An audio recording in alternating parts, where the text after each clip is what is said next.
playoff game number 1 has concluded. How did the Falcons do? Rochester hosted Utica for the second time this year to begin the postseason playoffs for soccer. We played Utica on October 8th, and I'm very happy to say the Falcons came up on top, defeating Utica 3-1. Rochester knocks Utica out of the playoffs and the Falcons will move on to round 2.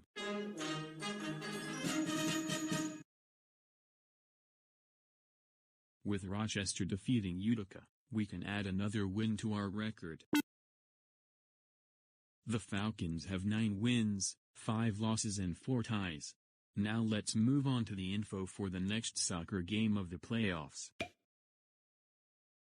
Round 2 of the soccer playoffs is going to be against the Romeo Bulldogs. Now you may be wondering why the suitcase and the house are on the screen as opposed to one or the other. We'll get to that in a second. We use the house to represent home games and the suitcase for when we travel to away games. FYI, Rochester will take on the Romeo Bulldogs on Wednesday, October 15th at 7 p.m.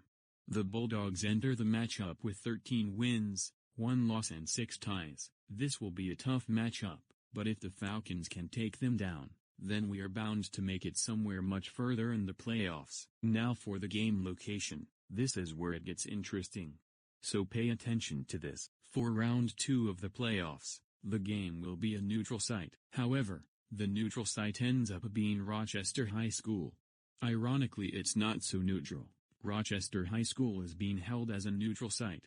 Adams and Eisenhower will play each other at 5 p.m. while the Falcons will play Romeo at 7. Now because this is the postseason, the home team is the team with the better season record. Romeo has a better season record, so they are considered the home team. So Rochester will play an away game against Romeo at Rochester High School this Wednesday at 7 p.m. Pretty funny how that sounds, doesn't it? This will be a hard game. We need to cheer our Falcon soccer team on to defeat the Bulldogs. Let's use the home field to our advantage. Anyways, that will be it for now. Good luck, Falcons. Go beat Romeo.